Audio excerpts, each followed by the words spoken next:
आज मैं एक ऐसे इंसान की कहानी लेकर आई हूँ जो इंसान मरने से 15 दिन पहले अपने मरने की तारीख बताता है, अपने मरने का दिन बताता है, अपने बारे में वो सारी चीजें बताता है जो एक इंसान को नहीं पता होती।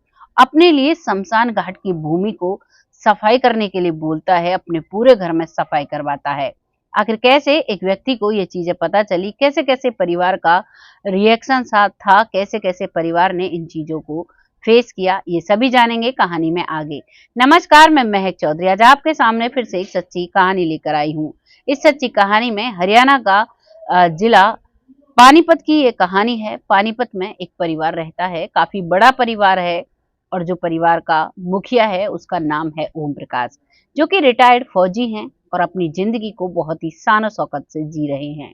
धीरे धीरे वक्त निकलता है, अब काफी बुजुर्ग हो चुके हैं, और बुजुर्ग हो चुके हैं तो आपने देखा होगा गांव में आज भी लोग ताश खेला करते हैं, बुजुर्ग इकट्ठा होते हैं पंचायत घर में, या फिर गांव में जो चौपालें बनी होती हैं उनमें, या फिर कहीं कोई बैठक बनी होती है उनमें वो लोग बैठते हैं और बैठकर वहीं पर अपनी सारी बातें शेयर किया करते हैं, वहीं पर ताश खेला करते हैं, वहीं पर पिछली बातें याद किया करते हैं। वैसा ही इनके साथ होता है। ये अपने दोस्तों के साथ बैठे हुए थे, और जब वहां बैठते हैं तो इनके दोस्त के साथ ये ताश खेल रहे थे, और उनसे शर्त लगती है कि मैं जीतूंगा। वो कहता है कि नहीं, मैं जीतूंगा। तब ओम प्रकाश जी कहते हैं कि मैं जीतूंगा, और वैसे भी मुझे तो यहाँ से 15 तारीख को जाना है, मेरे कागज तैयार हो चुके हैं, बस मुझे जाना है। इतना कहता है तो उसका दोस्त इस बात को मजाक में लेता है, क्योंकि ओम प्रकाश जी तो जो थे वो बहुत ही मजाकिया किस्म के इंसान थे, अपनी जिंदगी को खुलकर जीने वाले थे, और आज भी ऐसा ही उसके सभी दोस्त, सभी रिश्तेदार समझते हैं। अब वहां से वो घर आते हैं। घर आने के बाद धीरे धीरे वक्त निकलता है, अपनी पत्नी से कहते हैं मेरी बेटियों को बुला दो, मुझे उनसे बात करनी है। बेटियों के पास फोन किया जाता है तो बेटियां कहती हैं देखेंगे, आएंगे। पोतियों के पास फोन किया जाता है कि आ जाओ, मुझे मिलना है, मेरा जी घबरा रहा है, मुझे तुमसे बात करनी है। तो वो भी वहां पर आ जाती हैं। अपने बेटा जो दिल्ली में उनकी दुकान है, जिसका नाम है जगपाल, जगपाल जिसकी दिल्ली में दुकान है, उससे कहता है कि अब तुम आ गए हो, अब तुम 15 तारीख तक मत जाना, तुम जब मैं यहाँ से चला जाऊं तब तुम जाना। सोचो कितना भावुक भरा भरा पल होगा जब एक पिता कहता है कि अब मैं हमेशा के लिए चला जाऊंगा, तुम तब तक यहाँ रहो, तब तक मुझसे दूर मत रहो। बेटा हाँ भरता है। बेटा सोचता है कि शायद पापा बीमार हैं, इस वजह से कह रहे हैं, और बुजुर्ग हो गए हैं, कोई दिक्कत है, बस इसी वजह से सोचकर वो वहां पर रुक जाता है। लेकिन उन्हें नहीं पता था कि जो बाबूजी बोल रहे हैं वो सच बात है। अब वो भी उनके पास रहते हैं। उनका एक सबसे छोटा पोता होता है जिससे वो बहुत प्यार करते हैं, और जो उन्हें देखता है तो उनके साथ बहुत ज्यादा मजाक चलते हैं। उससे कहते हैं कि बेटा मुझे तो जाना है, तुम अच्छे से रहना। तो वो कहता है बाबा अभी कहाँ, अभी तो आपको मेरी शादी देखनी है। तो वो कहता है कि बेटा शादी तो अब अगले जन्म में ही देखेंगे, मेरे कागज तैयार हो चुके हैं।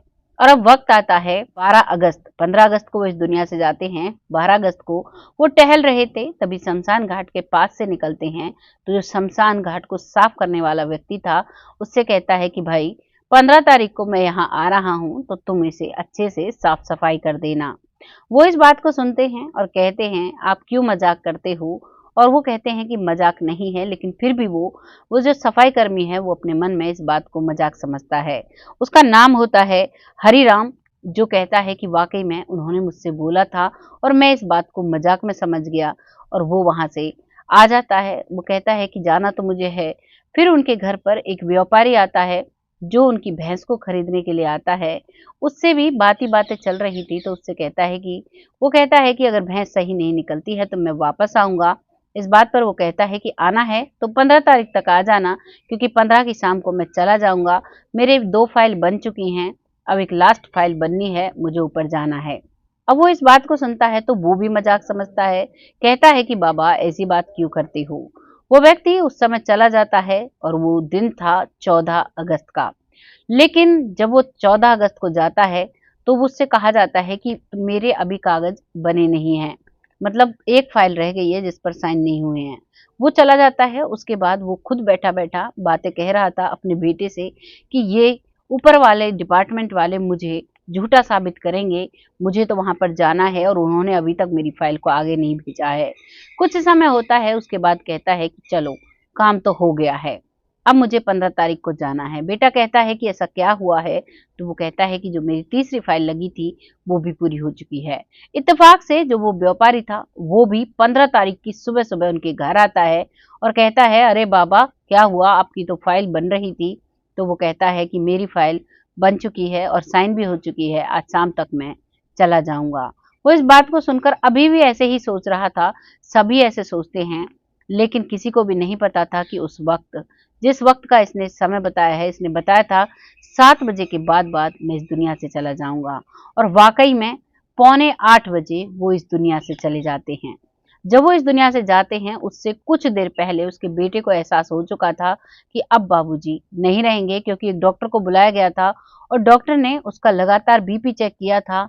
उसका बीपी सबसे पहले 137 था, उसके बाद धीरे धीरे डाउन होता चला गया और लास्ट में जब उसका बीपी 10 था तो उस समय उसमें सांसें नहीं बची थी।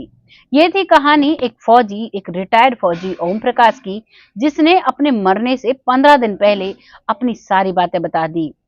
और एक और वाक्यांश वो बताते हैं, उनका पोता उनके पास था। एक पड़ोस का व्यक्ति था तो उससे कहता है कि क्या तुम इसे जानते हो?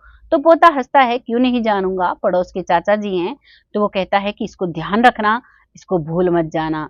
दरअसल उन फौजी साहब के जो ओम प्रकाश जी थे, उनके 500 रुपए थे उस व्यक्ति के पास। वो व्यक्ति भी कहता है कि अरे तुम चिंता मत करो, चाहे तुम्हारी अर्थी उठने से पहले मुझे पैसे देने पड़े, लेकिन मैं तुम्हारे रहते हुए ये पैसे तुम्हारे बच्चों को दे दूंगा। और वाकई में ऐसा होता है। उन्हें भी नहीं पता था, वो कहते थे कि मैं 15 तारीख को चला जाऊंगा और तुम मेरे पैसे दे दो। तो वो कहता है कि तुम चिंता मत करो, चाहे तुम्हारी अर्थी के सामने मुझे पैसे देने पड़े, मैं जरूर दूंगा। वाकई में ऐसा होता है। और वो जब उसे पता चलता है कि ओम प्रकाश जी नहीं रहे, तो सबसे पहले वो पैसे लेकर आते हैं और दो 200 के नोट थे और एक 100 का नोट था, वो मृत अवस्था में पड़े हुए थे। उसी समय वो उसके पोते को दे देता है। उन्होंने मरने से पहले अपनी पत्नी से बहुत सारी बातें की और अपनी पत्नी से कहा कि जब मैं यहाँ नहीं रहूंगा तो लोग आएंगे, तुम इस घर की साफ सफाई करवा लो। पूरे घर की साफ सफाई करवा ली गई। सभी बेटे पोते पोतियों सबको अपने पास बुला लिया गया, सबसे बातें कर ली गई और बहुत शांति से वो इस दुनिया से जाते हैं। क्या ऐसी विदाई आज तक आपने किसी के लिए सुनी है? इसीलिए मैं इस कहानी को लेकर आई हूँ। वाकई में ये सच्ची कहानी है। वाकई में वो पूरा परिवार गवाह है, गांव का सरपंच गवाह है, क्योंकि वो बुजुर्ग बैठक में बैठते थे और उनके पास 10-15 बुजुर्ग बैठे ही रहते थे। उन सबसे ये बातें शेयर करते थे और पूरे गांव को ये बात पता थी। आपको इस कहानी को सुनकर कैसा लगा है? अपनी राय कमेंट बॉक्स में लिखिएगा, लोगों के साथ शेयर करिएगा। आपका जो एक विश्वास होता है हमारे चैनल के साथ कि हम सच्ची कहानियां लेकर आते हैं, तो वाकई में हम आपके विश्वास को कभी भी नहीं डगमगाने देंगे। और जो भी कहानी इस पर लेकर आते हैं वो सब सच्चाई पर आधारित होती हैं और सच्ची होती हैं। ये कहानी अगर आपको डिटेल में जानना है तो आप उस गांव में जाकर उन लोगों से पता कर सकते हैं, वो सारी बातें आपको विस्तार से बता देंगे। बहुत जल्द फिर से आती हो ऐसी किसी सच्ची और अच्छी स्टोरी के साथ। तब तक सब आप खुश रहें। और अब वक्त आता है उन लोगों का जो लोग हमें सपोर्ट करते हैं। उनमें से सबसे पहला नाम आता है विपिन कुशवाहा जी, जो बिटिया कहकर संबोधित करते हैं, बहुत अच्छे से सपोर्ट करते हैं। आपका तहे दिल से धन्यवाद, ऐसे ही हमें सपोर्ट करते रहें। अगला नाम आता है आलोक शर्मा, जो कि बहुत अच्छे से सपोर्ट करते हैं, हर वीडियो पर कमेंट लिखते हैं। ऐसे ही अपना सपोर्ट बनाए रखें। और आप सभी से रिक्वेस्ट है, सभी अपने कमेंट के पीछे अपने क्षेत्र का नाम जरूर लिखें, जिससे कि हमें पता चल सके कि आप हमें कहाँ से देख रहे हो। अगला नाम आता है मंजू जी, बहुत प्यारे प्यारे कमेंट करती हैं, बहुत अच्छे से सपोर्ट करती हैं। ऐसे ही अपना सपोर्ट हमारे साथ बनाए रखें। अगला नाम आता है विवेक, जो कि अलीगढ़ से हैं। ऐसे ही अपना प्यारा सपोर्ट हमारे साथ बनाए रखें, जिससे कि हम आगे बढ़ते रहें। अगला नाम आता है संदीप जी, जो बहुत अच्छे से सपोर्ट करते हैं। ऐसे ही अपना प्यार और सपोर्ट हमारे साथ बनाए रखें। आज की कहानी यहीं पर समाप्त होती है। बहुत जल्द ऐसी ही कहानी के साथ आती हूँ। तब तक सब आप खुश रहें, आबाद रहें। जय हिंद, जय भारत।